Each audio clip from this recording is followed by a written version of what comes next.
Hi, this is Dr. Aditya Sunil from C Meditech Online Academy. And today, here, this is to give an information about OPRA exam, that is Overseas Pharmacist Readiness Assessment. So നമുക്കറിയാം ഇത്രയും കാലം Australian pharmacist ആയിട്ട് പോവാൻ വേണ്ടി നമ്മൾ എഴുതിയിരുന്ന exam ആയിരുന്നു KAPS. Okay, but now it is shifted to OPRA exam. അതായത് ഫ്രം മാർച്ച് 2025 എല്ലാവർക്കും അറിയായിരിക്കും ഇറ്റ് ഈസ് ഓപ്ര എക്സാം.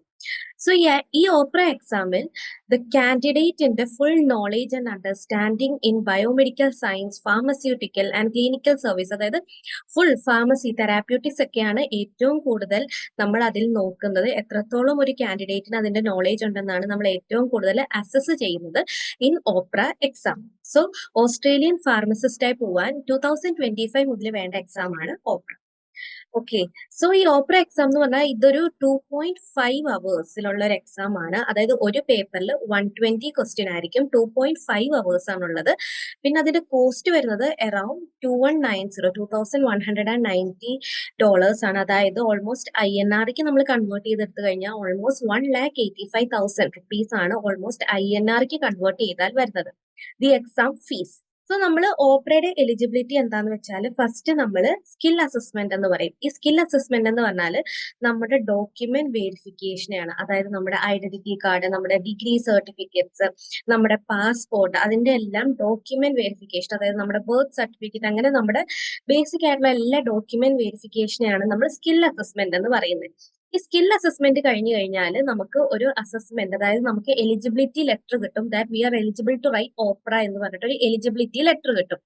ഈ സ്കിൽ അസസ്മെന്റ് കഴിഞ്ഞ് ഓൾമോസ്റ്റ് നമ്മൾ ഒരു 3 to 6 വീക്സ് നമ്മൾ വെയിറ്റ് ചെയ്യേണ്ടി വരും നമുക്ക് ഈ ഒരു എലിജിബിലിറ്റി ലെറ്റർ കിട്ടാൻ. ഈ എലിജിബിലിറ്റി ലെറ്റർ കിട്ടിയതിന് ശേഷമാണ് നമ്മൾ രജിസ്റ്റർ ചെയ്യേണ്ടത് ഓപ്ര എക്സാം. അതായത് നമ്മളൊരു ഡോക്യുമെന്റ്സ് സബ്മിറ്റ് ചെയ്യുമ്പോൾ നമ്മൾ എലിജിബിൾ അല്ലെങ്കിൽ നമുക്ക് ഒരിക്കലും ഓപ്ര എക്സാം എഴുതാൻ പറ്റില്ല.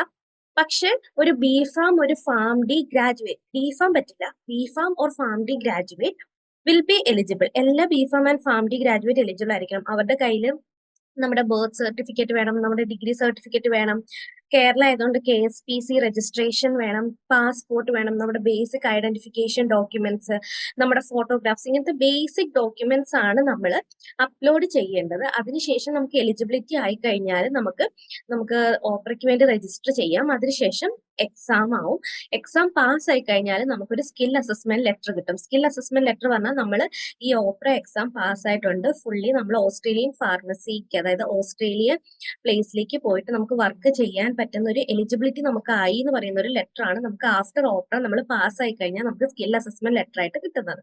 സോ നമ്മുടെ രജിസ്ട്രേഷൻ പീരീഡ്, അതായത് ഒരു വർഷം നമുക്കറിയാം 3 ടൈം ആണ് നമുക്ക് ഈ ഓപ്ര എക്സാം വരുന്നത്. സോ ഫസ്റ്റ് വരുന്നത് മാർച്ച്, പിന്നെ ജൂലൈ, പിന്നെ നവംബർ. സോ അതിന്റെ രജിസ്ട്രേഷൻ പീരീഡ് ആണ് മാർച്ചുള്ള എക്സാം. അതായത് ഒരു വർഷം ഒരു 3 എക്സാം ആവും ഉണ്ടാവും. അതായത് ഇപ്പൊ മാർച്ചിലാണെങ്കിൽ 3 ദിവസം എക്സാം ഉണ്ടാവും, അതേപോലെ ജൂലൈയിലാണെങ്കിൽ 3 ദിവസം ഉണ്ടാവും, നവംബറിലാണെങ്കിൽ 3 ദിവസം ഉണ്ടാവും. അതുപോലെ ആയിരിക്കും എക്സാംസ് ഉണ്ടാവുക. സോ അതിന്റെ രജിസ്ട്രേഷൻ പീരീഡ് മാർച്ചിലാണെങ്കിൽ ജനുവരിയിൽ സ്റ്റാർട്ട് ചെയ്യും, റിസൾട്ട് വരുന്നത് ഏപ്രിലിലായിരിക്കും.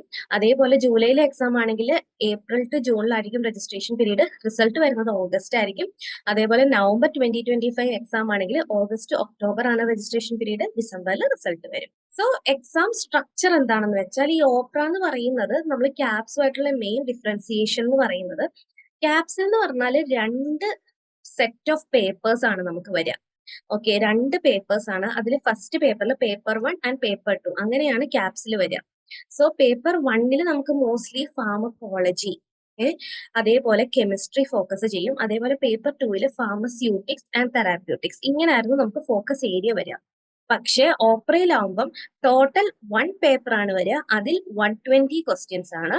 അത് 2.5 hours, അതായത് 150 മിനിറ്റ്സിനുള്ളിൽ നമ്മൾ കംപ്ലീറ്റ് ആക്കി തീർക്കുകയും വേണം. എന്നിട്ട് ലാസ്റ്റ് ഒരു 5 മിനിറ്റ്സ് നമുക്ക് പ്രീ ആൻഡ് പോസ്റ്റ് സർവേ ഉണ്ടാവും. അതായത് നമ്മൾ എക്സാം എഴുതിയതിന്റെ എങ്ങനെയുണ്ടായിരുന്നു എക്സാം, അങ്ങനത്തെ ഒരു സർവേ പോലെയും ഉണ്ടായിരിക്കും.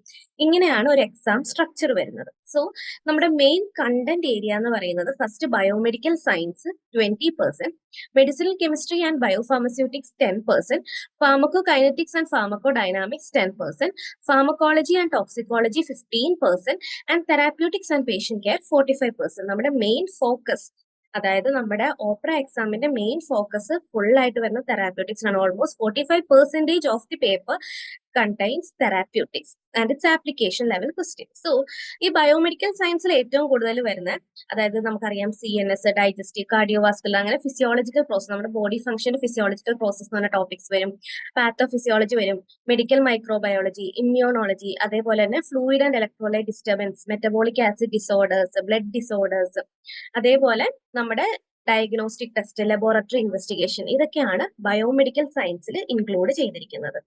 അതേപോലെ മെഡിസിനൽ കെമിസ്ട്രി ആൻഡ് ബയോഫാർമസ്യൂട്ടിക്സിൽ ഇൻക്ലൂഡ് ചെയ്തിരിക്കുന്നത് ഫിസിയോകെമിക്കൽ പ്രോപ്പർട്ടീസ് ഓഫ് ഡ്രഗ്സ്, അതായത് ADME അറിയായിരിക്കുമല്ലോ, absorption, distribution, metabolism and excretion, അതേപോലെ ഫോർമുലേഷൻസ് വരും, സ്റ്റെബിലിറ്റി പ്രോപ്പർട്ടീസ് വരും, സോലിബിലിറ്റി വരും, അതേപോലെ തന്നെ ഡ്രഗ് ഡെലിവറി സിസ്റ്റം, അതായത് transdermal, parenteral, oral, pulmonary, rectal, vaginal, അങ്ങനെ drug formulations, drug delivery system, അതേപോലെ ഫാർമസ്യൂട്ടിക്കൽ മൈക്രോബയോളജി, അതായത് പ്രിസർവേറ്റീവ്സിനെ പറ്റിയിട്ട്, ആന്റി മൈക്രോബിയൽ ഏജൻസ്, സ്റ്റെറിലൈസേഷന്, അതിനെ പറ്റിയിട്ടൊക്കെയാണ് നമുക്ക് മെഡിസിനൽ കെമിസ്ട്രി ആൻഡ് ബയോ ഫാർമസ്യൂട്ടിക്സിൽ ഉണ്ടാവുക. നെക്സ്റ്റ് ഫാർമക്കോകൈനറ്റിക്സ് ആൻഡ് ഫാർമക്കോഡൈനാമിക്സിൽ മോസ്റ്റ്ലി ഡ്രഗ് മെറ്റബോളിസം, പിന്നെ ഫാർമക്കോകൈനറ്റിക് പ്രിൻസിപ്പിൾ, ബേസിക് പ്രിൻസിപ്പിൾ, അതായത് elimination, half life, clearance, bioavailability, bioequivalence, protein binding, steady state concentration, അങ്ങനത്തെ കാര്യങ്ങളായിരിക്കും.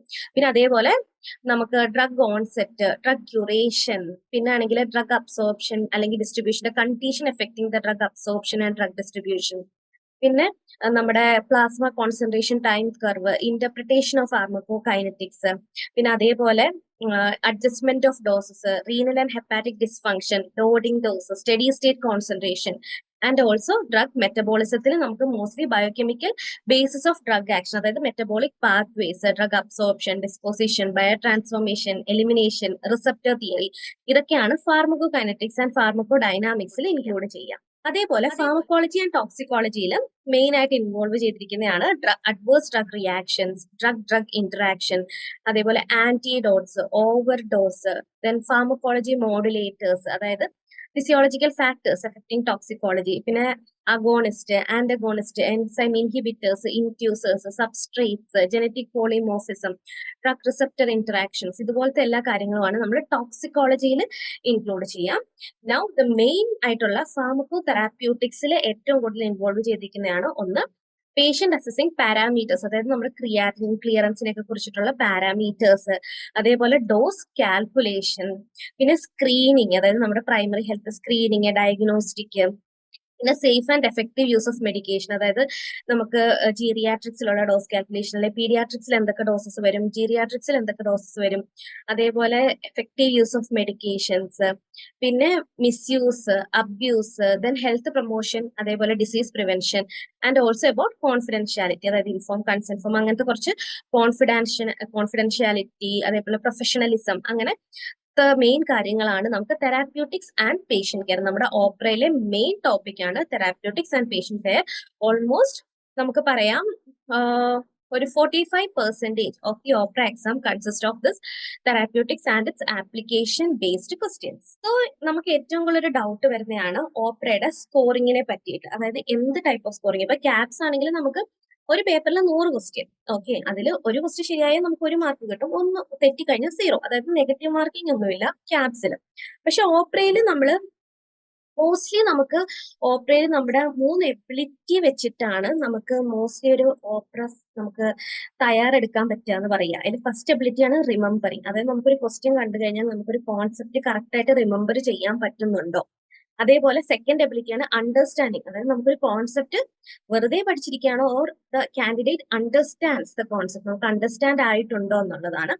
അതേപോലെ നെക്സ്റ്റ് ആണ് ആപ്ലിക്കേഷൻ ഓഫ് മെത്തേഡ്സ്, അതായത് നമുക്കൊരു ക്വസ്റ്റ്യൻ കിട്ടിക്കഴിഞ്ഞാൽ അതിലൊരു ആപ്ലിക്കേഷൻ ലെവൽ, അതായത് ക്ലിനിക്കൽ കേസസ് ഒക്കെ വെച്ചിട്ടുള്ള ഒരു ആപ്ലിക്കേഷൻ ലെവൽ ആണെങ്കിൽ whether he or she can apply, നമുക്ക് ആ ഒരു നോളേജ് അപ്ലൈ ചെയ്യാൻ പറ്റുന്നുണ്ടോ, ഒരു ആപ്ലിക്കേഷൻ ലെവൽ ക്വസ്റ്റ്യൻസ് കംപ്ലീറ്റ് ആക്കാൻ പറ്റുന്നുണ്ടോ ഇല്ലയോ എന്നുള്ളതാണ് മെയിൻ ആയിട്ട് നമ്മൾ ഓപ്പറയിൽ ശ്രദ്ധിക്കേണ്ടത്. സോ നമ്മൾ എക്സാം സ്കോറിംഗിൽ മോസ്റ്റ്ലി ഓപ്പറയിൽ നമുക്കറിയാം നമുക്ക് ഓൾമോസ്റ്റ് 90% സ്കോർഡും ക്വസ്റ്റ്യൻസ് ആണ്, 10% എന്ന് പറയുന്നത് അൺസ്കോർഡ് ക്വസ്റ്റ്യൻസ് ആണ്. അതായത് ഈ 10% എന്ന് പറഞ്ഞാൽ മോസ്റ്റ്ലി ഫോർ കാലിബ്രേഷൻ, അതേപോലെ ടെസ്റ്റിംഗ് പർപ്പസസിന് വേണ്ടിയിട്ടാണ് നമ്മൾ ഓപ്പറയിൽ ഉള്ളത്. 90% ആയിരിക്കും സ്കോർഡ് ആയിട്ടുള്ള ക്വസ്റ്റ്യൻസ്. സോ മോസ്റ്റ്ലി ഓപ്പറയിൽ നമ്മൾ യൂസ് ചെയ്യുന്ന സ്കോറിംഗ് ടെക്നിക്കാണ് റാഷ് മെത്തഡോളജി.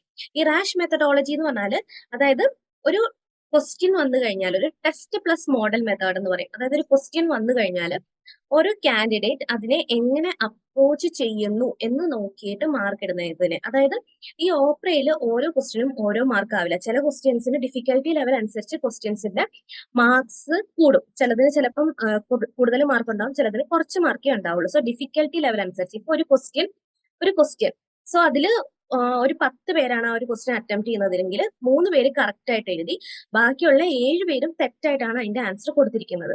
സോ അതിന്റെ ഡിഫിക്കൽട്ടി ലെവൽ എന്ന് പറഞ്ഞാൽ ഹൈ ആണ് അല്ലെ. സോ അങ്ങനത്തെ ക്വസ്റ്റ്യൻസിന് കുറച്ച് കൂടുതൽ മാർക്ക് അവർ കൺസിഡർ ചെയ്യും. സോ അങ്ങനെ ഒരു റാഷ് മെത്തഡോളജി വെച്ചിട്ടാണ് നമ്മൾ ഓപ്ര സ്കോറിംഗ് ചെയ്യുന്നത്. അതായത് നമുക്കപ്പം നല്ല പോലെ എന്ത് ചെയ്യാൻ പറ്റും, ഒരു കാൻഡിഡേറ്റിന് കോൺസെപ്റ്റ് ക്ലിയർ ആണെങ്കിൽ it is very easy to clear ഓപ്ര എക്സാം. സോ അങ്ങനത്തെ ഒരു സ്കോറിംഗ് മെത്തഡോളജി ആണ് ഓപ്ര. ക്യാപ്സിലെ പോലെ അറിയാമെങ്കിൽ 1, അറിയില്ലെങ്കിൽ 0 അങ്ങനത്തെ അല്ല. ഒരു റാഷ് മെത്തഡോളജി അനുസരിച്ച് നമ്മൾ ഫിൽട്ടർ ചെയ്തെടുക്കുകയാണ്. അതായത് നമുക്ക് ആ ഒരു ഫുൾ ബയോമെഡിക്കൽ സയൻസിലെ തെറാപ്യൂട്ടിക്സ്, ബേസിക് ബയോഫാർമസ്യൂട്ടിക്സ് എല്ലാത്തിനെയും പറ്റി ബേസിക് ആയിട്ടുള്ള ആപ്ലിക്കേഷൻ ലെവൽ എങ്ങനെ ഒരു കാൻഡിഡേറ്റ് ആ ഒരു ക്വസ്റ്റ്യനെ അണ്ടർടേക്കൺ ചെയ്യുന്നു, എങ്ങനെ ഒരു കാൻഡിഡേറ്റ് അതിനെ നോക്കി കാണുന്നു, how he can solve the answer, അങ്ങനെ നോക്കിയിട്ടാണ് നമ്മൾ ഓപ്ര പാസ്സാവുന്നത്. ഓക്കെ. സോ ഈ എക്സാം റിസൾട്ട് ഇപ്പൊ നമ്മൾ എക്സാം എഴുതി കഴിഞ്ഞാൽ വിത്തിൻ 4 വീക്സ് നമുക്ക് റിസൾട്ട് ഡേറ്റ് ഓൾറെഡി നമുക്ക് അറിയാം അല്ലെ. ഞാൻ നേരത്തെ കാണിച്ചിരുന്നു, ഓൾറെഡി നമുക്ക് അറിയായിരിക്കും. ആ ഡേറ്റിൽ തന്നെ നമ്മുടെ ഓസ്ട്രേലിയൻ ഫാർമസി കൗൺസിൽ വെബ്സൈറ്റിൽ നമ്മുടെ എക്സാം റിസൾട്ടും അവൈലബിൾ ആയിരിക്കും. സോ ഇതാണ് ഒരു ഓപ്രയെ കുറിച്ചിട്ടുള്ള ഒരു ബേസിക് ഇൻഫർമേഷൻ. എന്താണ് ഓപ്ര, എന്താണ് അതിന്റെ എക്സാം സിലബസ്, എന്താണ് സ്കോറിംഗ് എന്നാണ് പറയുന്നത്, ഒരു ബേസിക് ഇൻഫർമേഷൻ ആണ്. ഓക്കെ.